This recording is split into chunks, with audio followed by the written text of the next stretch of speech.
It's Wednesday, and I don't have a lot of time, but I do have a lot to say. So we're going to try to make this work. I'm going to give you guys an opportunity to take over the show as we usually do on Wednesdays, social media maneuvers, but I don't know about you guys, but are you feeling the love?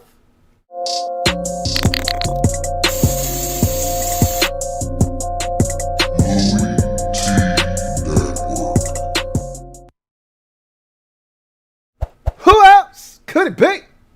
Me, your man, Louie T. Welcome to the 168th installment of the Louie T Network podcast. I, of course, am your set man, Louie T. Thank you for joining me. Got a lot to get to today. Not a lot of time to get to it, so I don't want to waste a lot of time, but I do want to thank you guys for all the support and outpouring that you guys gave me for the interview with my guy, TD. A lot of you guys talked about how you loved the interview. It was outstanding and things of that nature, and I really appreciate that. And I enjoy talking to him and people like him because, like myself, they love ball. And it's easy to talk to guys that love ball and get it. So those conversations just happen naturally, and it was a good back and forth between TD and myself. So without any further ado, today's going to be an abbreviated show. Not going to waste a ton of time. Going to get straight to the shits today. The gym dropping session is going to act as an in case you missed it. Then we're going to get to social media maneuvers, garbage time, and get out of here. So let's jump into the gym dropping session. Let me drop this gym on your melon. Open your mind, let your conscience be free. You're now rolling with your man, Louie T double E. Let me open you up. Get you thinking a little bit. So, like I just said, this is going to act as an in case you missed it. We're going to cram the two into one today. Didn't have one particular topic that I wanted to kind of tackle in the gym dropping session, but I do have one in particular, but I wanted to save that for the end of the show. So let's get into in case you missed it, gym dropping style. Atlanta Falcons wide receiver Calvin Ridley. Let me correct that. Atlanta Falcons new number one wide receiver Calvin Ridley just had foot surgery, and they termed it minor foot surgery. You know how I feel about minor surgery. There's no such thing as a minor surgery. You know, some surgeries are more invasive than others, and maybe there's a longer recovery time after surgery, but surgery is surgery. You're still opening someone's, skin up and opening them up and going inside of them, even if it is very minimally invasive. Doesn't matter. Foot surgery, gonna keep him out of the OTAs in the offseason, but he should be ready for camp. We'll see if he is or not. Things aren't looking good for the Falcons. Even if he's healthy, I still have my doubts about the Atlanta Falcons offense, but we shall see. That's not good news, but the good news is he should be ready for camp, but that's what they say. We'll see if he actually is ready for camp. In case you missed it, the Jacksonville Jaguars are shopping former starting quarterback Gardner Minshew, and the prevailing thought is they may be able to get a fifth or a sixth for him, and that may be able to get the job done.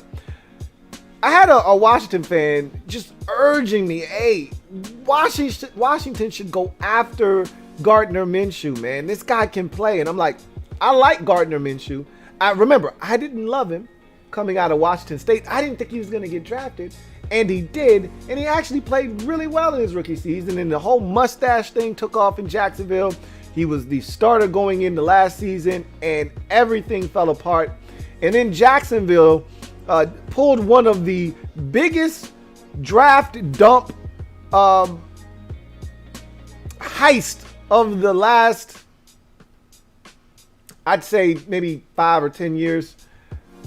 Everyone wanted to talk about what the Eagles did in week 17.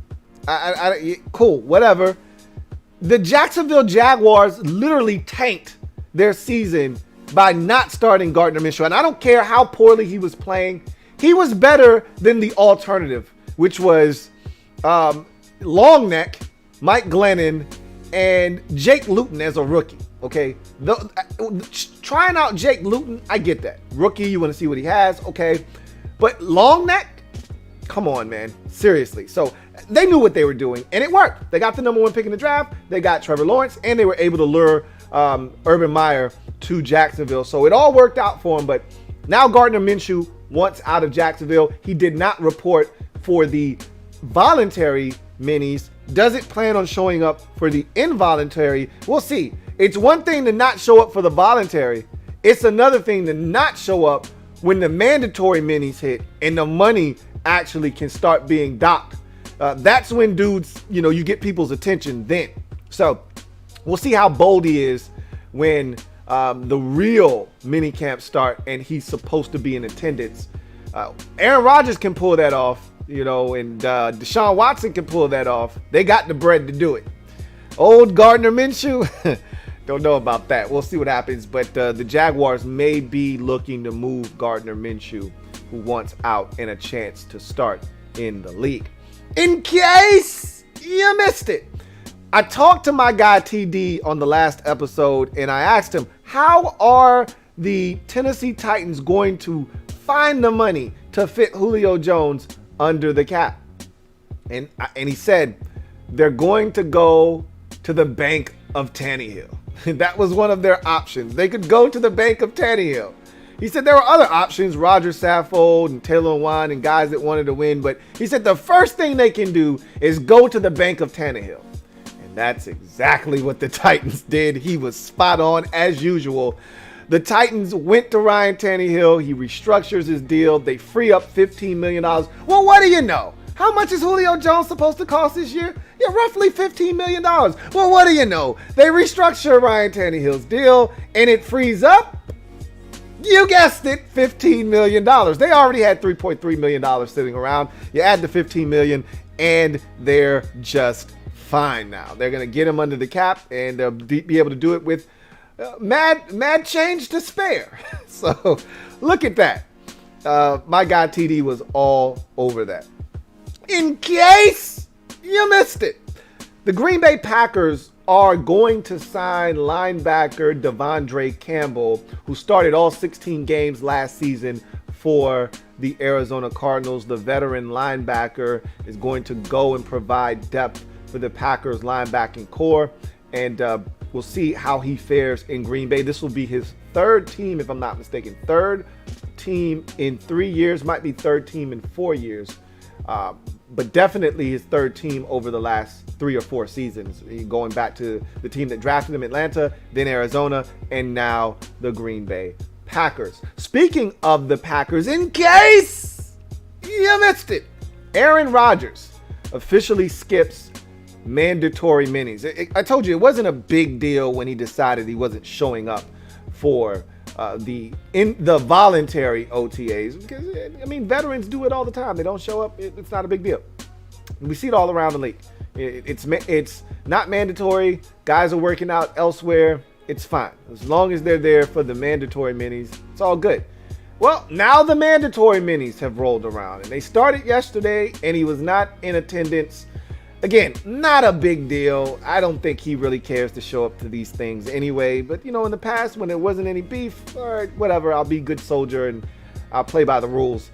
He's not in the mood to play by the rules right now. I still contend he'll be there when training camp rolls around. If he doesn't show up then, now we got a story on our hands. But right now, look, the Packers can fine him roughly $93,000 for not showing up over the next 3 days of minicamp if they so choose. They could also find a way to, get rid of this and chalk it up to an excused absence if they really want to lure him back, which I think they're ultimately going to do. Look, it's chump change. The guy already pretty much forfeited $500K as a workout bonus for not being there at the first set of camp. Minicamp in the OTAs, the voluntary version. So the $93,000 isn't hurting Aaron Rodgers, trust me. So I don't think he's worried about it. I don't know how the Packers are going to try to play it, but at the end of the day, it's really small potatoes in the grand scheme of things. when we're talking about this situation. But while we're on the topic of the Green Bay Packers, Aaron Rodgers isn't there. Guess who is there? Our guy Davante Adams, who said, look, I'm from, Palo Alto. I'm from the bottom of the bottom. I came from nothing. We were dirt poor. I ain't giving up no bread that I earned. He said, I'll be there for the start of mandatory minis. And that he's in the last year of his deal, if you're not aware, in Green Bay. And he could have easily tried to make a statement. He's like, there's no statement to be made here other than, hey, run me my money. So he's there in attendance. And we'll see what happens with Davante Adams. He did say that Aaron Rodgers is his guy. He'll scream it from the mountaintops. He supports him in whatever decision he decides to make, whether it be to come back or to continue to facilitate a trade. Whatever happens, Davante Adams is like, look, leave me out of it. I'm just here to collect my check. So we're still on the Green Bay Packers. And are you feeling the love? Because all of a sudden I am. I'm feeling the love, man. As in Jordan Love. And, this was my guy in that draft class. All right. Jordan Love was my guy. And I really thought that he had an abundance of talent.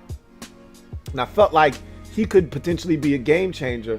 I didn't expect him to land in Green Bay of all places. But I said, this is a guy that I think has the tools to be dangerous. He needed a little bit of work. But I said, if they're able to coach this guy up, you could have something here in Jordan Love. Well, Jordan Love apparently is taking full advantage of getting these mandatory mini reps. And I want to read something to you. I want to play you a couple of audio clips. This first thing I'm going to read to you is from Andrew Brandt. If you remember, he was once a front office member of the Green Bay Packers at one point.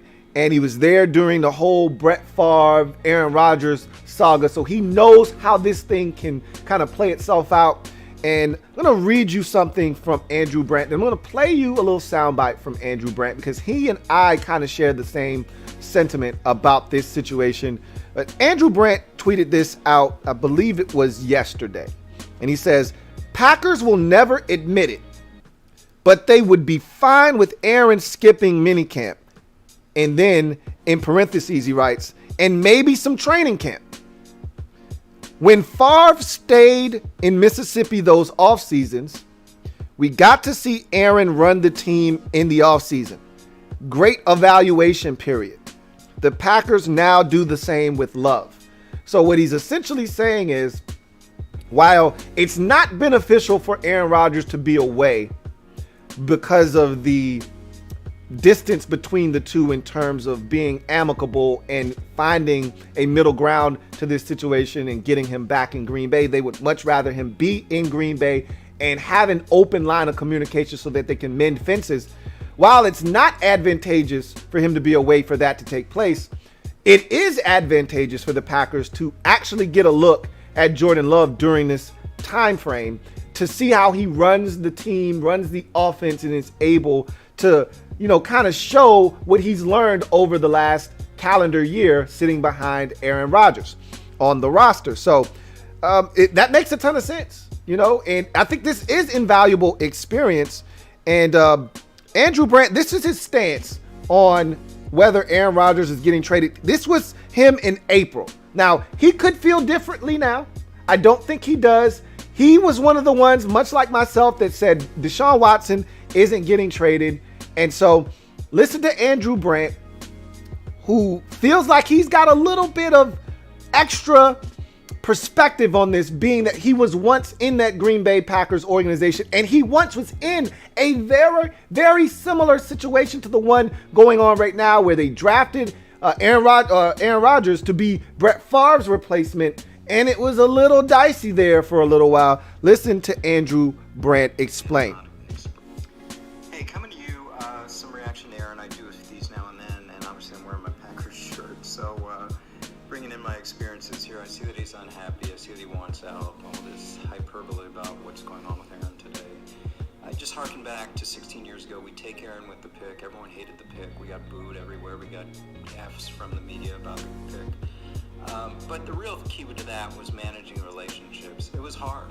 You know, we had on the Brett Favre side, his camp, every week we're hearing, Andrew, do you know what it's like to come in every day and sit with your replacement? That's no fun.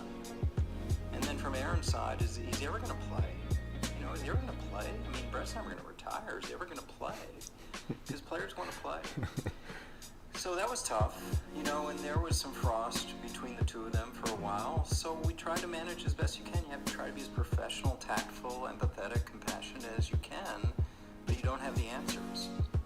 I don't know what's going on now. I know that Aaron's been a great soldier this past year until now, I guess, about the Jordan Love pick. Certainly publicly has not expressed a lot of displeasure about it, but I think his comments after the championship game were like, hey, what's the deal? So what are we doing here? You know, you didn't expect me to be MVP, but I'm MVP and a placeholder. At the same time, a placeholder for Jordan Love, and Jordan Love's going to play. He's not going to back up. He's not going to be flipped. He's going to play. The only question is when. So I think Aaron wants to accelerate that decision. And the Packers, I understand it. Having been in management, you don't want to accelerate that decision. You want as much flexibility as possible. So where are we? I don't think he'll be traded today. I don't think he'll be traded in 2021, and then the ball's in Aaron's court. I do think he's unhappy. I do think the Packers have not shown the level of compassion and care that they should for such a superstar. And yes, that's what you do in this game. You cater to your superstars that drive the product. We did that with Brett Favre, and they should be doing that with Aaron. I think they are to some extent in visiting and all those things, but maybe not to the level he needs. So I don't doubt he's unhappy. I do doubt he'll be traded, whether today or even this year. But next year, talk to me then. First of all, damn, I'm good. I'm really good because I said a lot of the same things when regarding this situation. I said Aaron Rodgers was pissed after the NFC Championship game, and I said, man, that felt a little frosty. That felt a little cold, you know? And it was icy, man. And I said he wasn't happy. And I could see the wheels turning and the gears starting to shift like, uh-oh, this could really get ugly. And then the Bleacher Report came out about, you know, Rodgers wanting out and this, that, and the third. And, you know, we get all these reports from all these different outlets, and this thing kind of accelerated quickly. But I said the biggest issue is that the Packers, they wanted one more year of Aaron Rodgers. They didn't want Aaron to dictate when he was traded. And Aaron's like, look, you don't get to use me and decide when I go. You guys want me out. You didn't expect me to be the MVP of the league this year. You didn't expect me to play at this level. You thought I was going to be on the downside and that you were making the right decision by getting Jordan Love, and you would seamlessly transition me out of here and him into the starting lineup. Well, I just threw a monkey wrench in your plans, and now I'm not happy because of the way you've handled this situation, and you haven't gotten me the weapons to help us get over the top. I don't like some of the things you've said and done to leading up to now. And you know what? I'm not going to allow you to use me. And I'm not going to allow you to milk me until you're ready to be done with me and then trade me when you feel like it. I want out. And that's essentially what Andrew Brandt just said. Like, Aaron Rodgers he's not allowing their timeline to go the way they want it to. Their timeline, and I told you guys this, their timeline was Jordan can sit for 2 years. Year 3 is when we want to play him. So in their mind, we're going to go after a Lombardi in 2020, which they did. They fell short again in the NFC Championship game. They're like, hey, we're going to run it back one more time. Devontae Adams, everybody, all these receivers, they're all got one more year left on their deal. And when everybody's contract expires, we're going to hit the reset button all together. Aaron's going to be gone. We're going to trade him. We're going to get this draft capital. And we're going to restock the cupboard at that moment. We're going to re-sign Devontae Adams. We're going to draft another receiver or two. And we're going to get this thing going. And we get Jordan all the weapons he needs to really fast track this thing and keep the party going in Green Bay. That was their thought process. And then Aaron looked up and said, you know what? F that. F that. You guys didn't consult with me on any of this. You guys didn't see how I felt. You didn't take my temperature about how I felt about any of this. You just did it on your own volition, and you want me to go along with it and play good soldier? And I've done that pretty much for a calendar year. After you made the trade, I was pissed, but I didn't say anything. I didn't run to the media and tell them how upset and displeased I was. I kept my mouth shut. I kept my head down. I showed up for minicamp, and I was a good soldier. Well, now I'm pissed. You know what? No, I'm not keeping my mouth quiet anymore. I want out. So we're going to see how that situation goes. But I want to flip it on the other side. I want to go to the other end of the spectrum. And Jordan Love. And this has been his first 2 days of mandatory minutes. And this is why this is so important. It's experience. You can't replicate actual on the field experience. And that's what he's getting. And that's what Andrew Brandt kind of was alluding to. Like, you can't replicate the experience that he's getting by actually being on the field in the huddle, calling plays with the first team, because Aaron would have been getting the majority of these reps had he been at camp. But he's not. So it's now being, all of that is turned over to Jordan Love, and he's now running the show. So here is what it looked like yesterday, the first day of mandatory minis. This is from Rob Davinsky, who is a beat reporter that covers the Green Bay Packers. And Davinsky said, Jordan Love's first crack at the 2-minute drill that we've seen, in parentheses, barely gets past midfield and ends with him skying a pass over wide open Malik Taylor's head on 4th and 7 from the plus 46. So not a good representation of what he is capable of in the first day. You fast tracked to Wednesday, present day, today. And this is what Jordan Love did in practice. Same guy, Rob Davinsky, writes, what a stretch for Jordan Love. Wheel route to A.J. Dillon, right sideline for 30 yards. A free play deep to Lazard for 45. So he was able to draw the defense off sides, resulting in a free play, took a shot down the field, Aaron Rodgers style, a la Rodgers, and connected with Alan Lazard on a 45-yard hookup. Deep corner route to Javon Winfrey for 30 yards. Deep sideline to Aaron Jones for 30. He was so fire, okay? He was on fire, so much so that tight ends coach Justin Outen started fanning him. What a difference a day makes. And that's what happens with more experience. And that's what I was alluding to. Now listen to Jordan Love, who was asked about would he be ready to start week 1 if that situation presented itself. Here's Jordan Love. Obviously, this is a time where I'm getting a lot of extremely valuable reps that I might not have been getting in a normal circumstance. So I'm gonna take it day by day, and but yeah, that's what I'm here for. I was drafted here to play quarterback, so I'll definitely be ready week 1. The man is gaining confidence. And you know what? That's what Aaron Rodgers wants. All this stuff is calculated. If he shows well enough, and let's say Aaron is really serious, because James Jones, who is really close to Aaron Rodgers, continues to contend that Aaron Rodgers is willing to come back and mend fences. Now, I don't know what it would actually take. He never specified that. He just says Aaron is willing to come back and talk and figure this thing out. And I think he will. And Andrew Brandt said that. I've said that all along. I don't expect him to be traded this year. Next year, and I said this already, I think he's going to be traded next year. I think they're going to come to some kind of middle ground this year that's a good situation for all parties involved. And then next year, that's when he's going to be shipped out of Green Bay. However, Jordan Love is taking full advantage of this opportunity. And let's say Aaron Rodgers is really serious and he doesn't show up for the beginning of training camp, and Jordan Love is able to take those reps and really impress. And let's say Aaron Rodgers is really, really serious and he doesn't show up and they get to preseason game 1 and 2. And Jordan Love is lighting it up. The Packers may say, you know what? F this. Let's get the Jordan Love party started right now.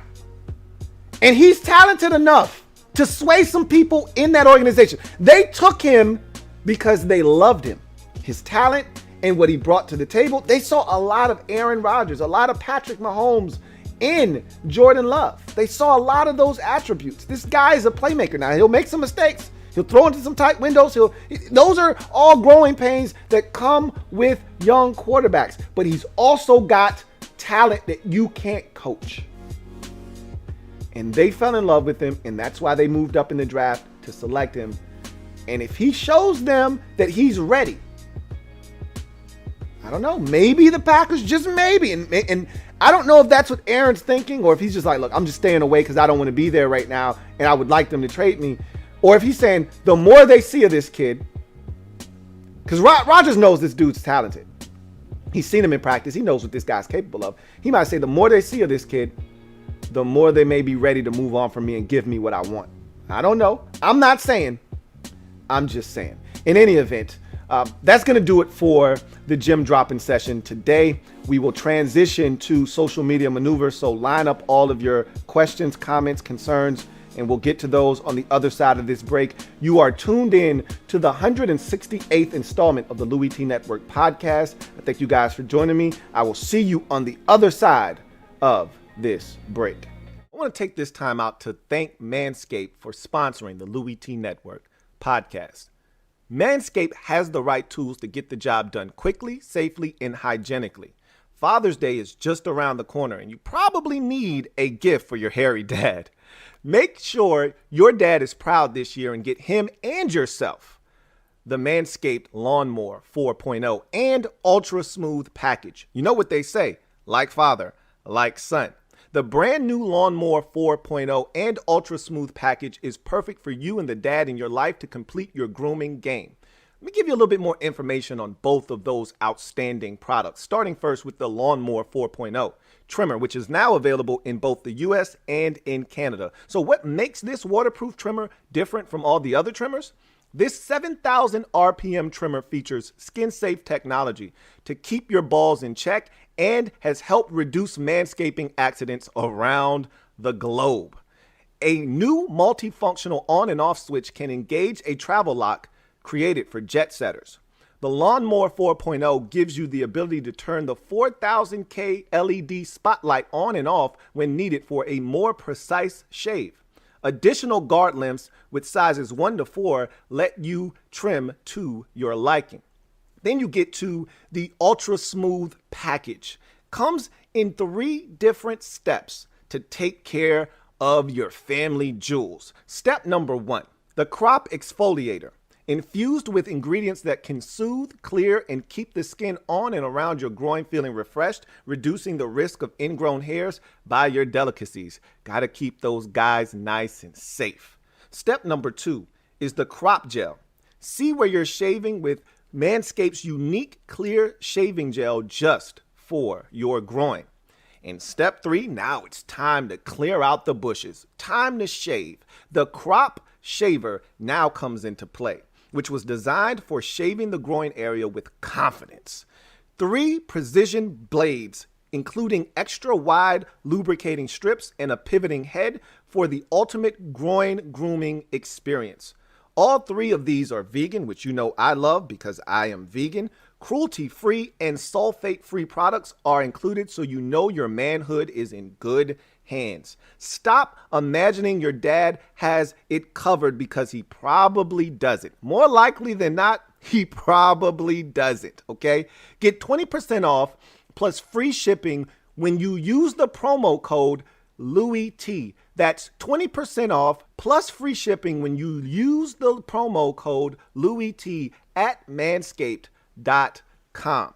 This is the perfect package for you and your dad's perfect package. Get 20% off plus free shipping with the promo code LouieT at manscaped.com. That's 20% off with free shipping at manscaped.com when you use the promo code LouieT. It's dad bod season. Time to get smooth. And trust me when I tell you this, your dad and your balls will thank you. I want to take this time before we jump into social media maneuvers to ask all of you out there to subscribe to the Louie T Network if you haven't already done so. Hit that notification bell so you don't miss a thing, and turn or like this video as well. If you're out there listening to this on a podcast platform, please subscribe to the Louie T Network podcast if available. Also, make sure you rate and review this thing and do it in a positive manner, please. Looking for 5 stars and a positive review that helps with ranking on apps like Apple Podcasts. Tonight, I'm going to be doing a live mix and rip So every Wednesday night for you card collectors or those of you who like to watch me rip open packs, tonight we're going to do a special mix and rip. I'm traveling to the NFL for the first time in a long time, over 2 decades since I've opened an NFL pack of cards. And we're going to go through the last 4 years searching, or 5 years, I think, 2017, 18, 19, 20, and 21, searching for rookie quarterbacks, going all the way back to Mahomes. That's the one I'm after the most. And we're going to work our way all the way up. Looking for Josh Allen in 2018. If I stumble on somebody else, so be it. 19. I don't really love that draft at all, but I am looking for a Kyler Murray. If I get that, great. If not, I'm not really concerned. And in 2020, obviously, Joe Burrow, Justin Herbert, any of those guys. I'll even take a Tua, even though I'm a little skeptical on him. I'd take any of those guys in a heartbeat.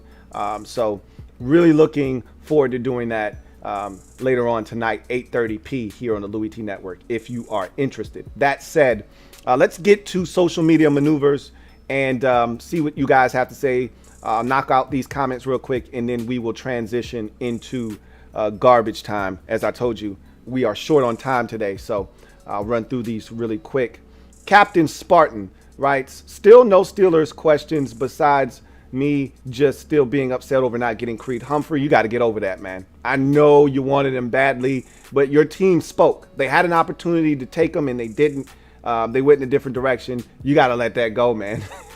He says, and getting Pat instead. So random question again, what's your ideal breakfast meal? I'm a cereal guy. Personally, I eat cereal almost every morning. So I'm a cereal fanatic. I always have been, probably always will be. I eat my cereal with protein milk. I'm not a milk guy. I can't stand milk. So I use the protein milk instead, protein shake. And that I use that as my milk. And it's delicious. Anyway, I digress. Mike Lowry says, I found it funny how fans always loved Alex One-Leg Smith last year, but are skeptical about Fitz. Maybe because Alex Smith has won in this league and he led a team to an NFC championship. And he's led multiple teams to the playoffs, including the Chiefs. I think the last 3 years he was there in Kansas City. And he led Washington to the playoffs essentially last year. Anyway, and Marius Fitzpatrick has never done anything of the sort. I don't know what they watched last year, but Alex looked bad, more interceptions than touchdowns. He had some bad games. That is true, especially when he first came back. The Rams game was a farce. That was his first game back. That's to be expected. The Giants game, even though we came back in that game, he was awful. He had some bad luck in that game too. Not to make any excuses for him, but there were some turnovers. There was an ugly turnover against the Eagles when he was playing on one leg essentially and helping us get to the postseason. He struggled at times. The man was coming back from a shattered leg that no one ever thought he would play football on. The fact that he was able to do that and help us win and play well speaks volumes to Alex Smith, the comeback, and his intestinal fortitude. So I'm not the guy to try to attack Alex Smith with, because he was too good for us last year.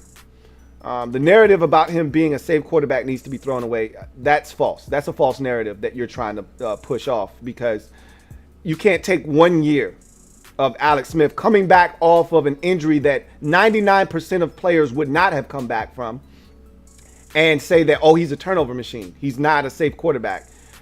The narrative was Alex Smith's going to take care of the football, and normally, under normal circumstances, which last year was not for him, he would take care of the football. He's not a turnover machine. He's not a risk taker.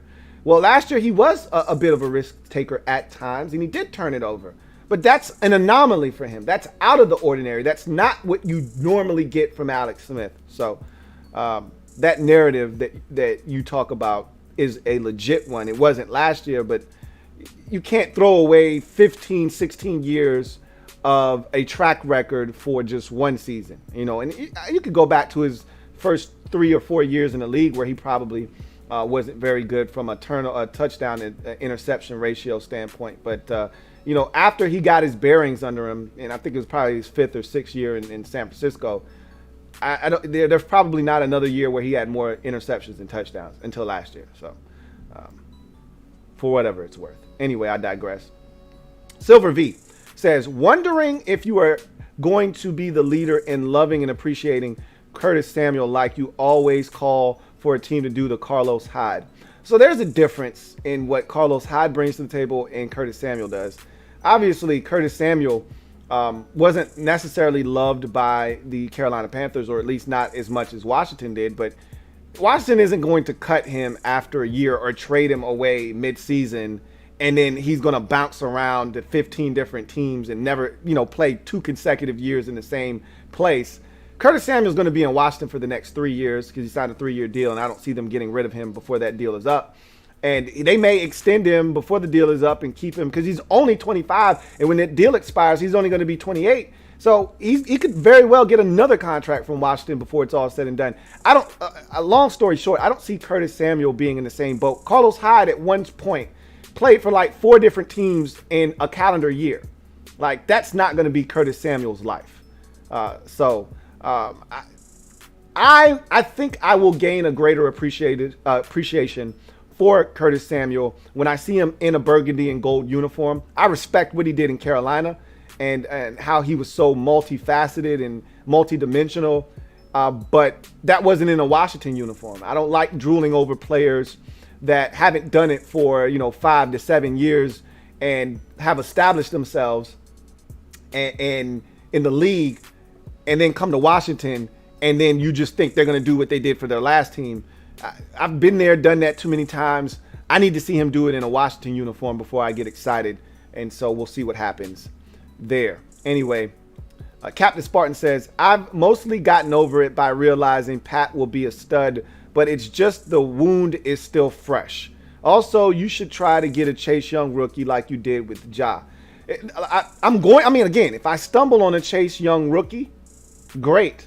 But unlike basketball, football players outside the quarterback position don't really hold value.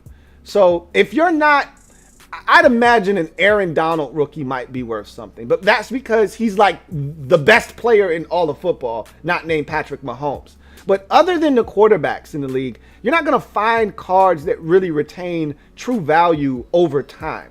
So if it's not, Tom Brady is the outlier in the NFL. His cards are selling for, I saw one the other day that sold for like $5 million. He's the exception to the rule because when he came in the league in 2000, nobody was hunting for Tom Brady rookies. He was an afterthought. He was a 6th-round pick. Nobody cared about. So they're hard to find. With Patrick Mahomes, he's not an afterthought. He was a 1st-round pick. People were scrambling to get his rookie card, and so there are a lot out there.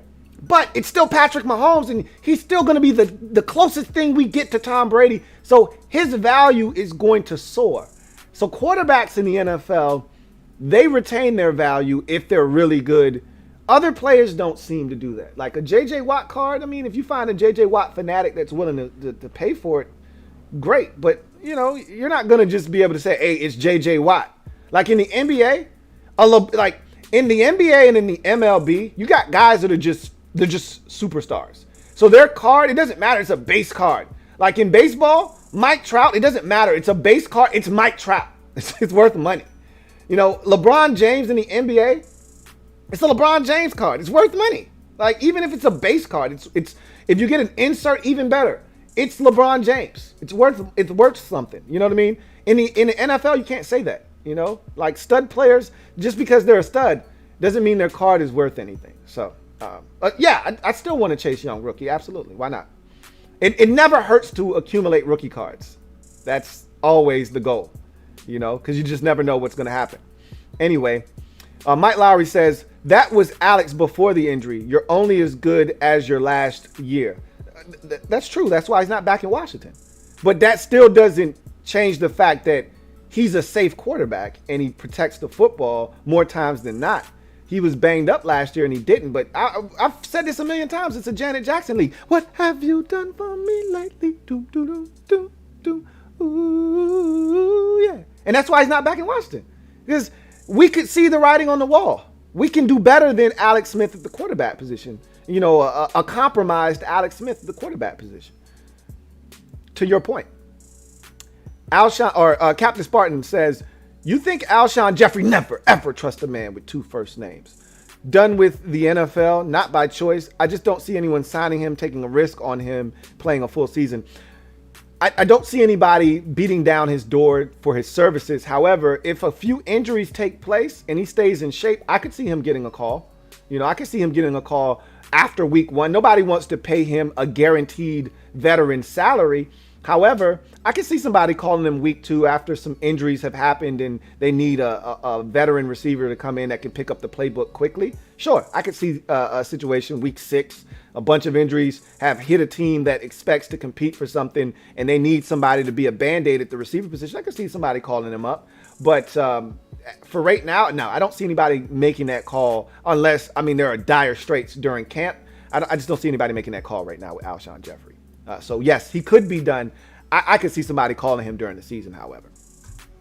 Luza loves the Capitals. How do you feel about the Montez Sweat situation? There are some people in the fan base that want him cut because of his vaccine comments. Those people are foolish. I don't feel any type of way. I've done a video on that. I've already put out my day 2 recap of camp. And in that recap, I talk about Montez Sweat's comments. Not a big deal. You know how I am about these things. He can feel however he wants to feel. That's the bad part of today's society with the cancel culture. If you don't, believe in whatever everybody else believes and you go against the grain, then everybody wants to cancel you. That's bullshit. Anyway, no, he's not getting cut, nor should he, and it's not a big deal. Rich says, what the F, Lou? I didn't get the noti. Hey, look, man, I can't control that. You know how it is. Sometimes with YouTube, they do these things. I had people tell me that all the time. I didn't get the noti. That sucks. But I'm glad you're here anyway. Gregory Lightbody says, you think Washington can resign their D-line players, and what do we do at quarterback next season? I have no idea what they're going to do at quarterback next season because this season hasn't happened. Ryan Fitzpatrick could go out, light it up, lead us to an NFC East championship. We win a playoff game, and he is phenomenal. Well, he's going to be back again next year, more likely than not. If he stinks, then they're going to go in a different direction. They could draft a quarterback, even if he's good, because they know that he's not going to be here for the next 5-6 years. So they could draft a quarterback. And ultimately, I think that's what they want to do, is draft a young guy. But we'll see what happens. As far as the defensive line is concerned, can they do it? Yeah. Will they do it? That's another discussion for another day. I think, again, with the way Montez Sweat and Chase Young are developing, I find it hard to believe that you can afford to pay 2 defensive ends, because both of those guys are going to exceed $100 million in excess in those contracts. Just don't see how you can do that and still have to pay a quarterback eventually. Now, if they don't have a quarterback by then it's very possible, because if you draft a young quarterback, he'll be on a rookie contract, and by the time he's due to get his bread, you'll be able to get out of the Montez Sweat deal or whatever you need to do, or you won't owe him as much money, or you'll be able to restructure to, get the cap where you need it to. But right now, that's not something we need to really concern ourselves with, because it's a little bit further down the road. It's Jonathan Allen this year, it's Daron Payne next year, and then it's Montez Sweat. So you're talking about something that's essentially 3 years out. So we don't really need to have that conversation right now. Rich says, I love this team, but I can't see us in the playoffs with Fitzpatrick. I say next year we make this roster stacked and we get our franchise quarterback. It's a recipe for success in Super Bowls. But that also, you say it like it's just this recipe that you put, you add quarterback in and you stir it up and voila, you get the Seattle Seahawks. Like, that quarterback has to be Russell Wilson. And most guys aren't Russell Wilson coming into the league. So even if you're getting that quarterback, he may not be ready for 2 years. You don't know. So anyway, Mike Lowry says, Lou, my man, you are very entertaining and full of knowledge. I love these shows, and I thank you, Mike Lowry, for your support. Really do appreciate you. Deadly Force says, when do you think our Super Bowl window opens? Honestly, I think it's next year. If Fitzpatrick is good this year, it's next year. If he's not, then who knows? Because, again, the window opens as soon as we get a quarterback, period. End of discussion. If Fitzpatrick is that guy this year, the window is open this year. Seriously. But I don't think, with all the moving parts we have, all the new players that we have this year, I think it's going to take some time for those guys to gel. So I would say next year. If Ryan Fitzpatrick is good this year, then next year the expectations go through the roof. If Ryan Fitzpatrick is subpar this year, he's average or mediocre, then next year you're looking for an upgrade at the quarterback. Again, we're in the same spot we were in this year, next year. And if that guy is Aaron Rodgers next year, and I'm just throwing out a random name, then the Super Bowl window automatically is open then next year. I think it's next year, honestly. But you got to see what happens at quarterback. The minute we get a quarterback, the window is open. Gregory Lightbody says, you think St. Juice can be a James Bradbury or a Carolina version of Josh Norman? That's why they drafted him. They drafted him to be James Bradbury. That's the guy that they had in mind. That's the guy Ron had in mind. He literally said that without saying it yesterday or Monday. When I went over the coaches breakdown of all the assistant coaches, Ron spoke that day as well. And Ron essentially said when he was in Carolina, he had to get a big corner to match up with the division. And he looked at, Julio Jones, and he looked at Michael Thomas, and he looked at Mike Evans, and he said, these guys are all 6'3" or better. They're all physical specimen. They're all big. They're all fast. They're all problems. We need a guy to match up with them, and that's why they drafted James Bradbury, and look what he turned into. And he talked about Bradbury. He said that guy was available in free agency last year, and he got a boatload of money, and we need a guy like that, and that's why we drafted. He didn't say this, but that's what he was insinuating. That's why we drafted Benjamin St. Juice. The priest is here, and he's off to a good start. Rich says, even if we can't get both edges, we can just do what the 49ers did with Kinlaw. You're hoping it's not that easy. It's not that easy to just get another one of those guys, but that's the hope, is that you flip one of them, towards the end. You can't pay him, so you get a first round pick for him and you move on. If that's what it comes to, if you can't re-sign him, you have to be proactive. That's what we failed to do with Kirk, but this is a different organization now. It's a different staff, and I think they would maximize that type of situation if it were to present itself. So thank you for all of those comments as we transition to our final topic and segment of the day, garbage time. So I wanted to save this because I was going to include this in the gym dropping session, but I said, no. I want to talk about this separately because I think it warrants that attention. So the Eagles waived quarterback Jamie Newman today. And this doesn't necessarily spell the end of his career, but it's not a good omen. First of all, he goes undrafted. All 32 teams passed on him multiple times. Not everybody had a first round pick, but at least 5 times every team in the league passed on him, essentially. Didn't think he was worthy of a draft pick. He then goes undrafted. He signs with a team in Philadelphia that really doesn't have the answer at quarterback unless it's truly what Lloyd Brunson says it is, which is Hurts season. If it's not, they got nothing at quarterback. So their roster isn't one that you should be getting cut from in June. But he's probably been so awful that they said, this guy stinks. Why? We don't even need to hold up a roster spot for him. Let this be a cautionary tale to parents out there everywhere. And I had this really awesome conversation with my guy, Derek B, about Dwayne Haskins last year when Dwayne was stinking it up, and Derek B knew that Dwayne was going to stink it up, and he said his dad did him a disservice because he shouldn't have let his son come out after one good year at Ohio State. He should have said, son, that was a hell of a season. You're not ready yet. Go back to Ohio State, light it up again, get more tutelage, get more experience, and then come out. But he didn't do that. His son was hot. He threw 50 touchdowns. He said, son, go to the NFL. Go get your money. He wasn't ready mentally. He wasn't ready physically. He wasn't ready, period, to play in the NFL. But he got drafted in the first round. That's the difference, though, is that he got drafted in the first round. There was enough tape for him to get drafted in the first round. Unfortunately, Jamie Newman opted out of the 2020 season. And remember, I said this prior to the college football season. I said, nobody needs 2020 more than Jamie Newman. And then he opted out. And I said, that's a mistake, but that's his choice. Just like deciding on whether to get the COVID vaccine, that's your choice. That's your right. You can do it, you cannot do it. You have every right to make that decision. And players that opted out had every right to opt out. But I said, if Jamie Newman's smart, he'll come back. Because the NCAA said, hey, we giving everybody do-overs. Anybody that wants a mulligan, you can do it. Hell, even if you decided to opt in and play, you want a do-over, you want a mulligan, We'll let you play. Even if you were a fifth-year senior, we'll give you another year.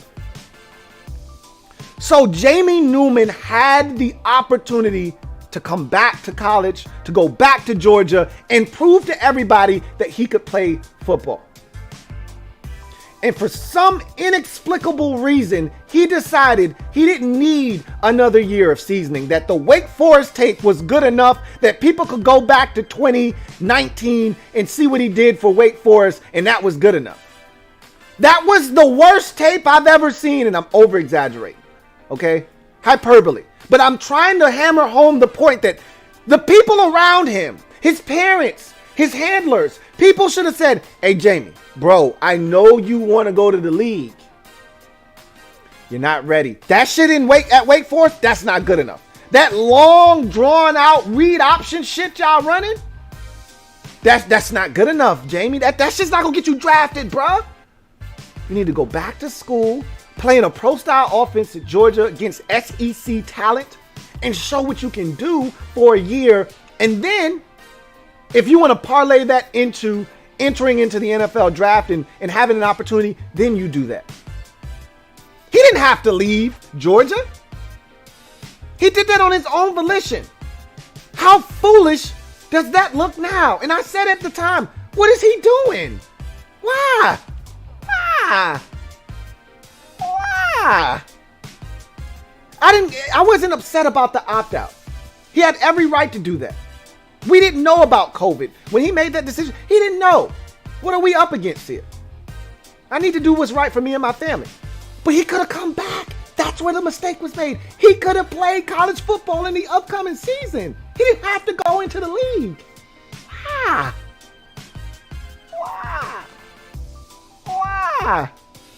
Whoever told him that was a good idea, they need to wash their face and get their mind right. It's a terrible idea for that young man to enter his name into the NFL draft. He was terrible at the Senior Bowl, and he didn't impress anybody with his tape. And I told you, that tape is terrible.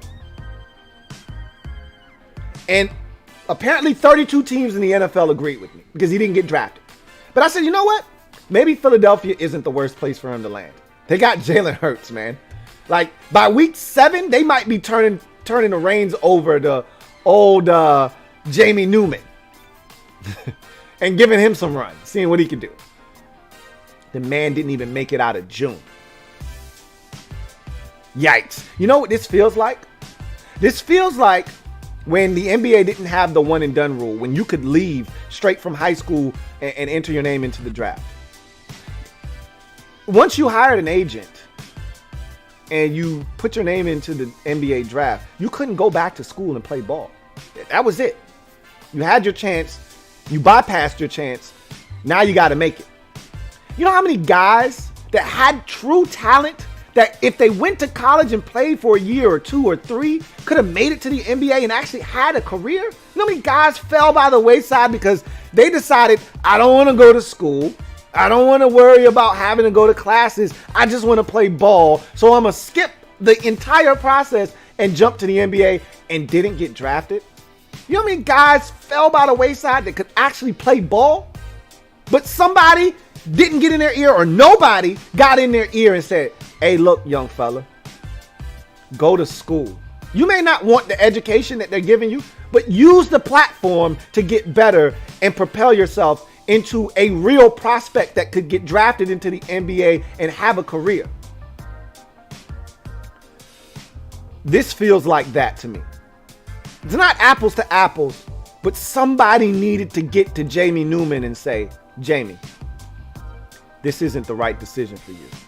And a lot of times, guys can get a situation where they can actually contact the NFL Draft Advisory Board and they will tell you